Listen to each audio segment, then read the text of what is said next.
এসে গেছে।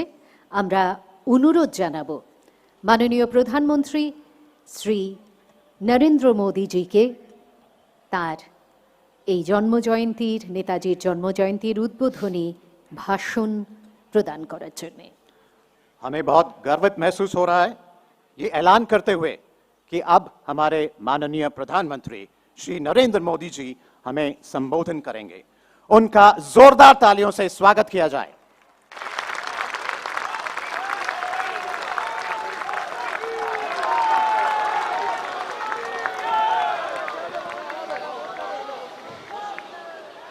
जय हिंद, जय हिंद, जय हिंद।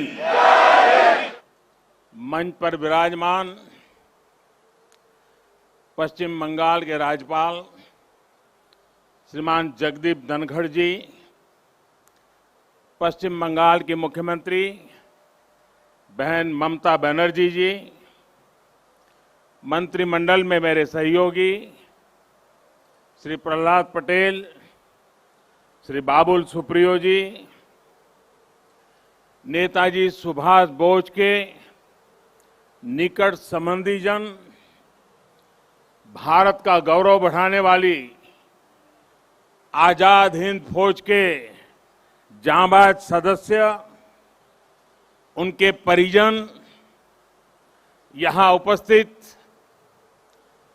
कला और साहित्य जगत के दिग्गज और बंगाल की इस महान धरती के मेरे भाई और बहनों, आज कोलकाता में आना मेरे लिए बहुत भावुक कर देने वाला क्षण है। बचपन से जब भी ये नाम सुना, नेताजी सुभाष चंद्र बोस, मैं किसी भी स्थिति में रहा, परिस्थिति में रहा, ये नाम कान में पड़ते ही एक नई ऊर्जा से भर गया। इतना विराट व्यक्तित्व की उनकी व्याख्या के लिए शब्द कम पड़ जाए। इतनी दूर की दृष्टि कि वहां तक देखने के लिए अनेकों जन्म लेने पड़ जाए। विकट से विकट परिस्थिति में भी इतना हौसला, इतना साहस कि दुनिया की बड़ी से बड़ी चुनौती ठहर न पाए। मैं आज नेताजी सुभाष चंद्र बोस के चरणों में अपना शीश झुकाता हूं, उन्हें नमन करता हूं और नमन करता हूं उस मां को, प्रभा देवी जी को, जिन्होंने नेताजी को जन्म दिया। आज उस पवित्र दिन को 125 वर्ष हो रहे हैं। 125 वर्ष पहले आज के ही दिन मां भारती की गोद में उस वीर सपूत ने जन्म लिया था, जिसने आजाद भारत के सपने को नई दिशा दी थी। आज के ही दिन गुलामी के अंधेरे में वो चेतना फूटी थी, जिसने दुनिया की सबसे बड़ी सत्ता के सामने खड़े होकर कहा था, मैं तुमसे आजादी मांगूंगा नहीं, आजादी छीन लूंगा।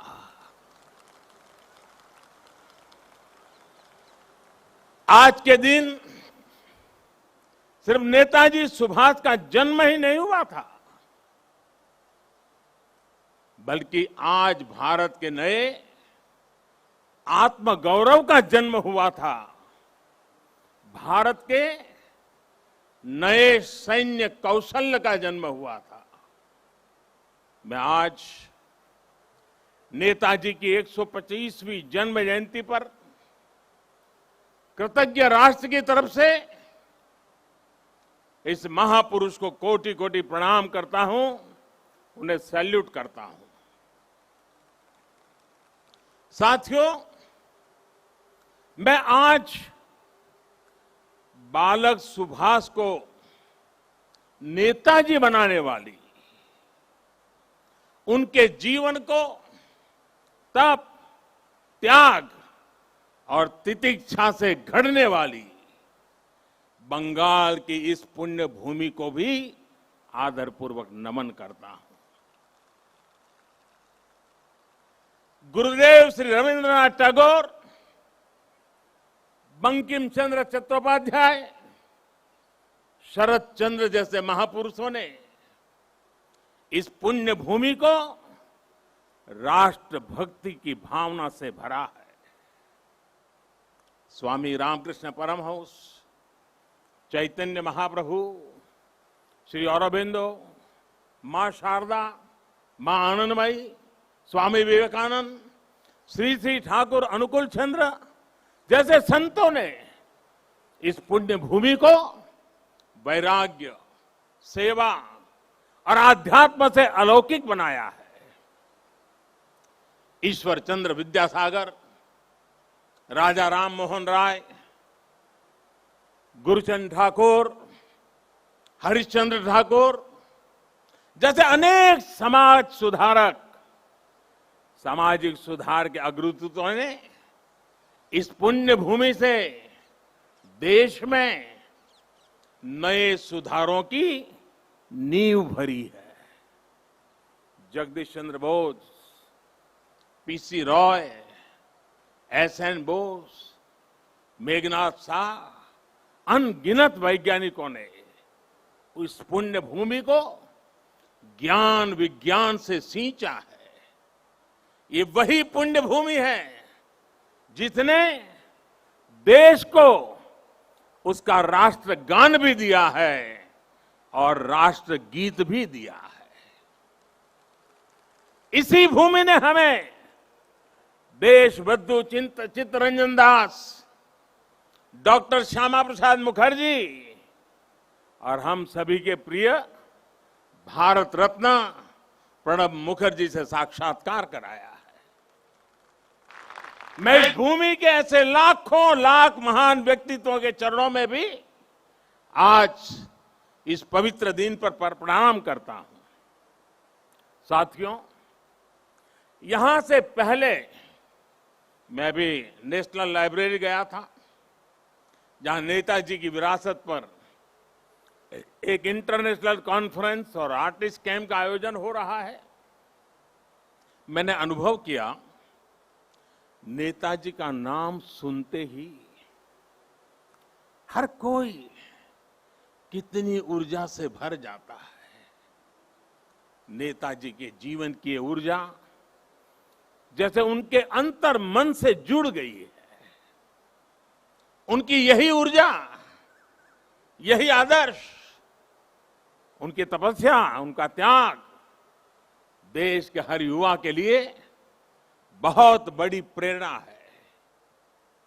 आज जब भारत नेताजी की प्रेरणा से आगे बढ़ रहा है, तो हम सबका कर्तव्य है कि उनके योगदान को बार बार याद किया जाए, पीढ़ी दर पीढ़ी याद किया जाए। इसलिए देश ने तय किया है कि नेताजी की 125वीं जयंती के वर्ष को ऐतिहासिक, अभूतपूर्व भव्यता भरे आयोजनों के साथ मनाए। आज सुबह से देश भर में इससे जुड़े कार्यक्रम हर कोने में हो रहे हैं। आज इसी क्रम में नेताजी की स्मृति में एक स्मारक सिक्का और डाक टिकट जारी किया गया है। नेताजी के पत्रों पर एक पुस्तक का विमोचन भी हुआ है। कोलकाता और बंगाल जो उनकी कर्मभूमि रहा है, यहां नेताजी के जीवन पर एक प्रदर्शनी और प्रोजेक्शन मैपिंग शो भी आज से शुरू हो रहा है। हावड़ा से चलने वाली ट्रेन हावड़ा कालका मेल का भी नाम अब नेताजी एक्सप्रेस कर दिया गया है। देश ने यह भी तय किया है कि अब हर साल हम नेताजी की जयंती यानी 23 जनवरी को पराक्रम दिवस के रूप में मनाया करेंगे।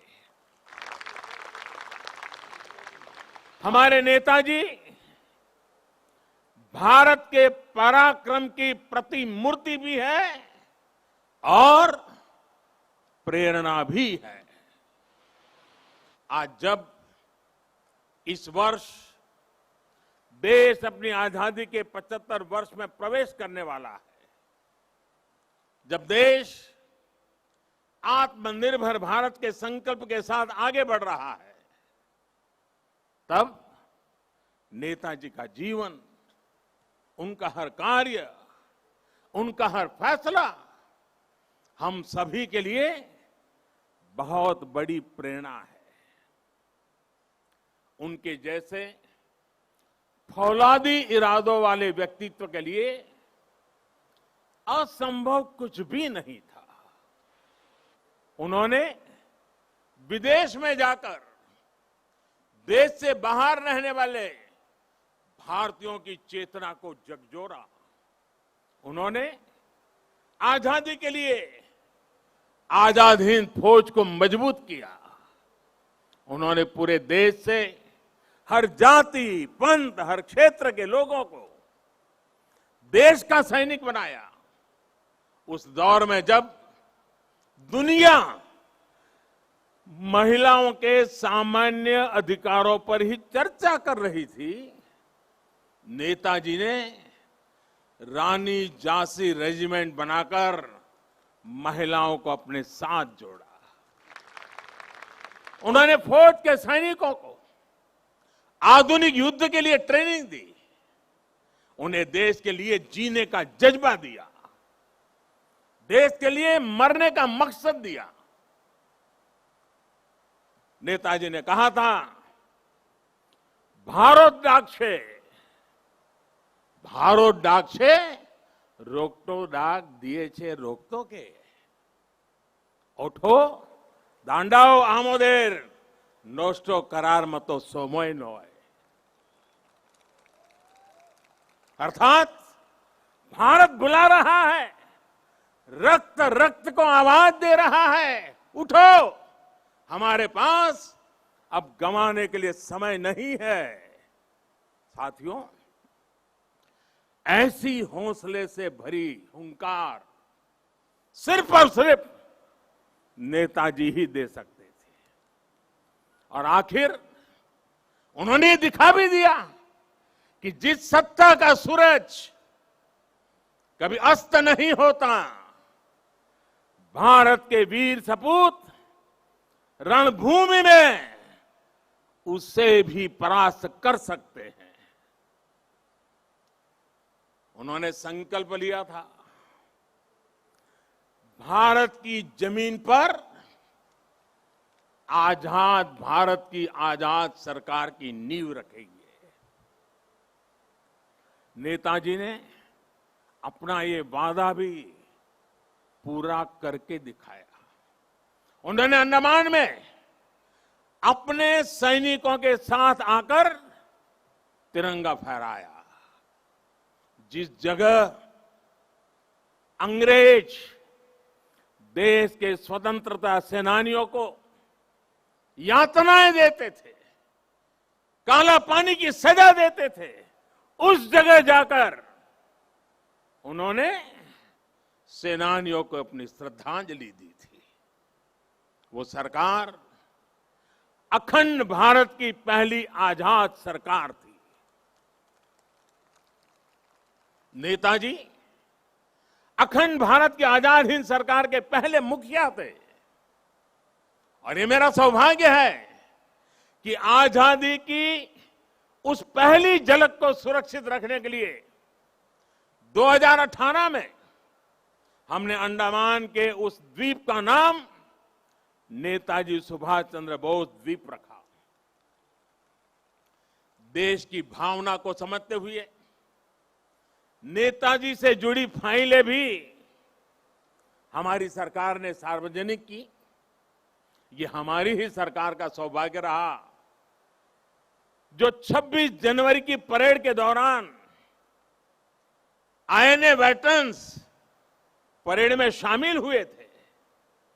आज यहां इस कार्यक्रम में आजाद हिंद फौज में रहे देश के वीर बेटे और बेटी भी उपस्थित है। मैं आपको फिर से प्रणाम करता हूं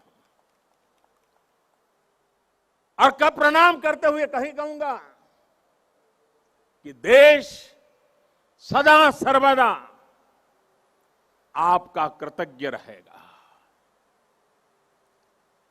कृतज्ञ है और हमेशा रहेगा।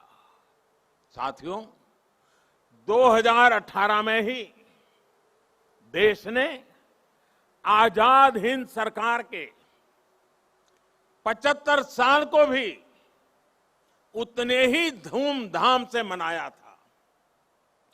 देश ने उसी साल सुभाष चंद्र बोस आपदा प्रबंधन पुरस्कार भी शुरू किए। नेताजी ने दिल्ली दूर नहीं का नारा देकर लाल किले पर झंडा फहराने का जो सपना देखा था, उनका वो सपना देश ने लाल किले पर झंडा फहराकर पूरा किया। भाई और बहनों, जब आजाद हिंद फौज की कैप मैंने लाल किले पर झंडा फहराया था, उसे मैंने अपने सर पे लगाया था, उस वक्त मेरे मन मस्तिष्क में बहुत कुछ चल रहा था। बहुत से सवाल थे, बहुत सी बातें थी, एक अलग अनुभूति थी। मैं नेताजी के बारे में सोच रहा था, देशवासियों के बारे में सोच रहा था। वो किसके लिए जीवन भर इतना रिस्क उठाते रहे? जवाब यही है, हमारे और आपके लिए।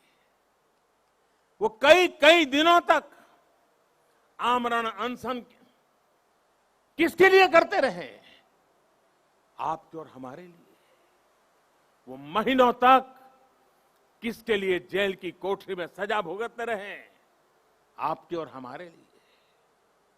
कौन ऐसा होगा जिसके जीवन के पीछे इतनी बड़ी अंग्रेजी हुकूमत लगी हो, वो जान हथेली पर रखकर फरार हो जाए?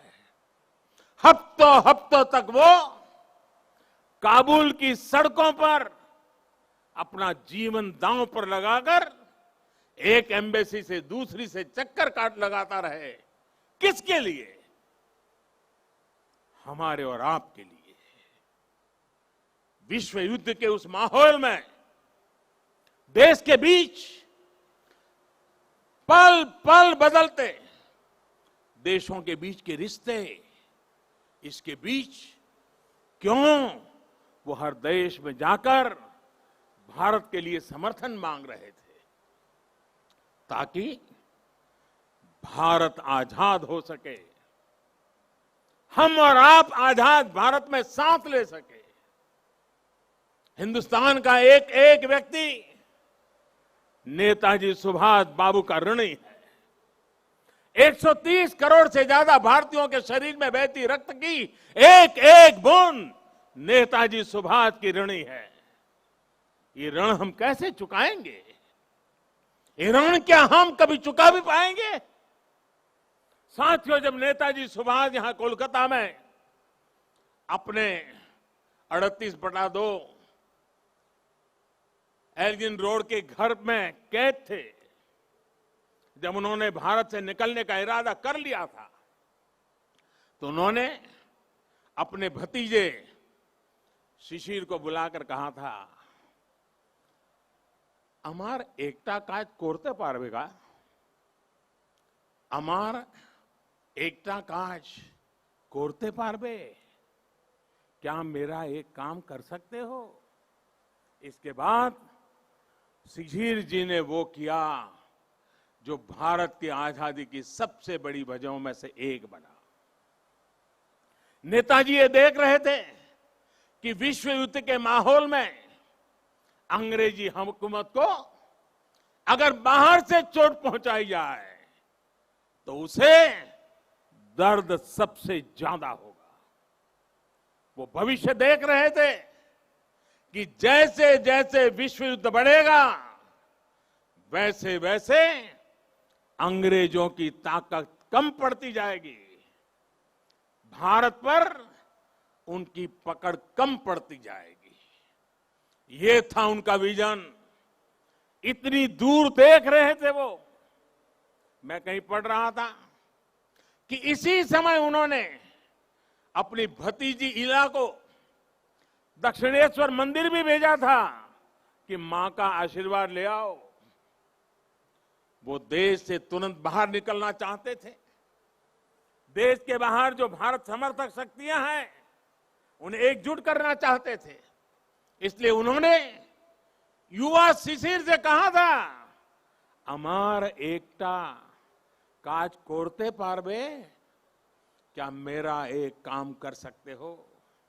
साथियों, आज हर भारतीय अपने दिल पर हाथ रखे, नेताजी सुभाष बाबू को महसूस करे तो उसे फिर से ये सवाल सुनाई देगा, अमार एकटा काज कोरते पारबे, क्या मेरा एक काम कर सकते हो? ये काम, ये काज, ये लक्ष्य आज भारत को आत्मनिर्भर बनाने का है। देश का जन जन, देश का हर क्षेत्र, देश का हर व्यक्ति इससे जुड़ा है। नेताजी ने कहा था, पुरुष अर्थो एवं उपकरण निजे राय विजय बा স্বাধীনতা আনতে পারে না। আমাদের অবশ্যই সেই উদ্দেশ্য শোকিত থাকতে হবে যা আমাদের সাহসিক কাজ এবং वीर तपुरना शासने उद्बुद्ध करबे। यानी हमारे पास वो उद्देश्य और शक्ति होनी चाहिए जो हमें साहस और वीरतापूर्ण तरीके से शासन करने के लिए प्रेरित करे। आज हमारे पास उद्देश्य भी है, शक्ति भी है। आत्मनिर्भर भारत का हमारा लक्ष्य, हमारी आत्मशक्ति हमारे आत्मसंकल्प से पूरा होगा। नेताजी ने कहा था, आज आमादेर केवल एक इच्छा थाका उचित, भारते इच्छुक जाते भारते बांटते पारे। यानी हमारी एक इच्छा होनी चाहिए कि हमारा भारत बच पाए, भारत आगे बढ़े। हमारा भी एक ही लक्ष्य है, अपना खून पसीना बहाकर देश के लिए जिए, अपने परिश्रम से, अपने इनोवेशन से देश को आत्मनिर्भर बनाए। नेताजी कहते थे, निजेर प्रोति सात होले सारे, बिक्सेर प्रोति केऊ असोद होते पारबे ना। अर्थात अगर आप खुद के लिए सच्चे हैं तो आप दुनिया के लिए गलत नहीं हो सकते। हमें दुनिया के लिए बेहतरीन क्वालिटी के प्रोडक्ट बनाने होंगे, कुछ भी कमतर नहीं, जीरो डिफेक्ट जीरो इफेक्ट वाले प्रोडक्ट। नेताजी ने हमें कहा था, स्वाधीन भारतेर स्वप्ने कोनो दिन आस्था हारियो ना, বিশ্বে এমন কোন শক্তি নেই যে ভারত के पराधीनानंतर श्रृंखलाएं बेगे रखते समर्थ होवे। यानी आजाद भारत के सपने में कभी भरोसा मत खोइए। दुनिया में ऐसी कोई ताकत नहीं है जो भारत को बांध करके रख सके। वाकई दुनिया में ऐसी कोई ताकत नहीं है जो 130 करोड़ देशवासियों को अपने भारत को आत्मनिर्भर भारत बनाने से रोक सके। साथियों, नेताजी सुभाष चंद्र बोस गरीबी को, अशिक्षा को, बीमारी को देश की सबसे बड़ी समस्याओं में गिनते थे। सुभाष बाबू कहते थे, आमादेर सबसे बड़ो जातीय समस्या होलो दारिद्र्य असी कखा रोग वैज्ञानिक उत्पादन। जे समस्यार समाधान होवे केवल मात्र सामाजिक भावना चिंता द्वारा। अर्थात हमारी सबसे बड़ी समस्या गरीबी, अशिक्षा, बीमारी और वैज्ञानिक उत्पादन की कमी है। इन समस्याओं के समाधान के लिए समाज को मिलकर जुटना होगा, मिलकर प्रयास करना होगा। मुझे संतोष है कि आज देश पीड़ित, शोषित, वंचित को, अपने किसान को, देश की महिलाओं को सशक्त करने के लिए दिन रात एक कर रहा है। आज हर एक गरीब को मुफ्त इलाज की सुविधा के लिए स्वास्थ्य सुविधाएं मिल रही है। देश के किसानों को बीज से बाजार तक आधुनिक सुविधाएं दी जा रही हैं। खेती पर होने वाला उनका खर्च कम करने का प्रयास किया जा रहा है। हर एक युवा को आधुनिक और गुणवत्तापूर्ण शिक्षा मिले, इसके लिए देश के एजुकेशन इंफ्रास्ट्रक्चर को आधुनिक बनाया जा रहा है। बड़ी संख्या में देश भारत में एम्स, आईआईटीज और आईआईएम्स जैसे बड़े संस्थान खोले गए हैं। आज देश 21वीं सदी की जरूरतों के हिसाब से नई राष्ट्रीय शिक्षा नीति भी लागू कर रहा है। साथियों, मैं कई बार सोचता हूं कि आज देश में जो बदलाव हो रहे हैं, जो नया भारत आकार ले रहा है, उसे देख नेताजी को कितनी संतुष्टि मिलती है। उन्हें कैसा लगता जब वो दुनिया की सबसे आधुनिक टेक्नोलॉजी में अपने देश को आत्मनिर्भर बनता देखते। उन्हें कैसा लगता जब वो पूरी दुनिया की बड़ी बड़ी कंपनियों में, शिक्षा में, मेडिकल सेक्टर में भारतीयों का डंका बजते देखते। आज राफेल जैसे आधुनिक विमान भी भारत की सेना के पास हैं और तेजस जैसे अत्याधुनिक विमान भारत खुद भी बना रहा है। जब वो देखते कि आज उनके देश की सेना इतनी ताकतवर है, उसे वैसे ही आधुनिक हथियार मिल रहे हैं जो वो चाहते थे, तो उन्हें कैसा लगता।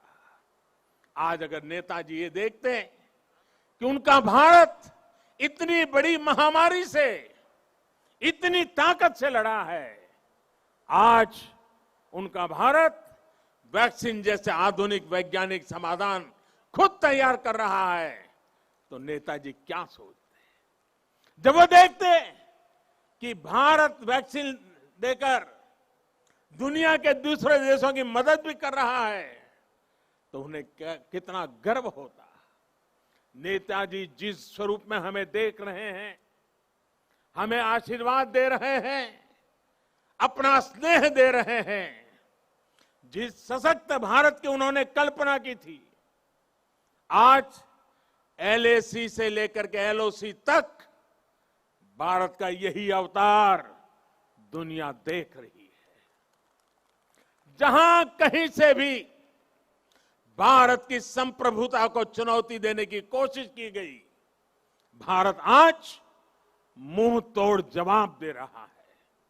साथियों, नेताजी के बारे में बोलने के लिए इतना कुछ है कि बात करते करते रातों की रातों बीत जाए। नेताजी जैसे महान व्यक्तित्वों के जीवन से हम सबको और खासकर युवाओं को बहुत कुछ सीखने को मिलता है।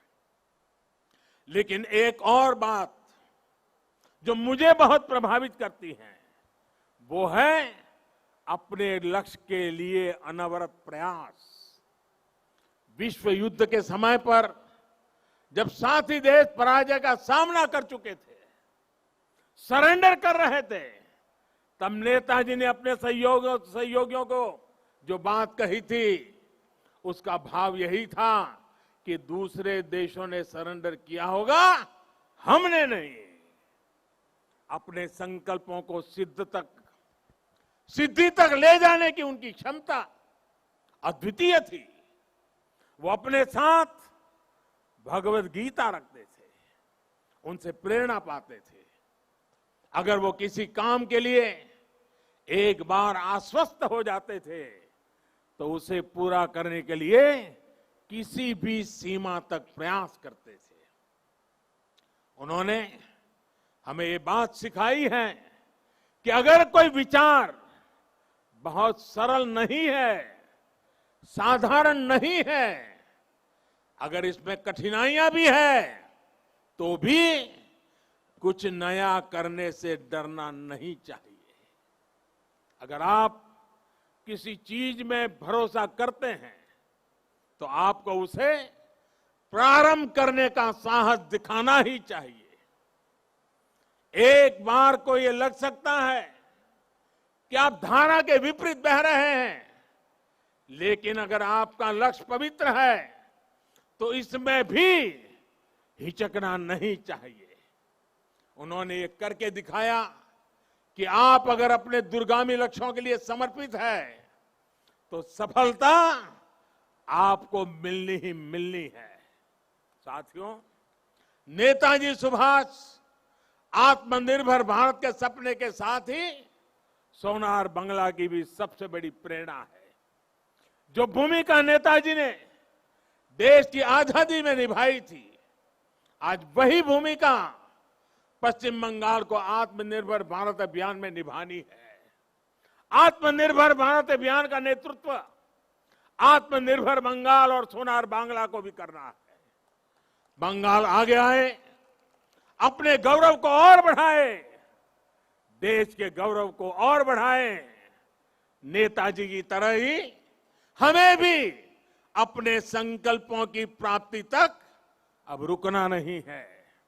आप सभी अपने प्रयासों में, संकल्पों में सफल हो, इन्हीं शुभकामनाओं के साथ आज के इस पवित्र दिवस पर, इस पवित्र धरती पर आकर के आप सबके आशीर्वाद लेकर के नेताजी के सपनों को पूरा करने का हम संकल्प करके आगे बढ़े।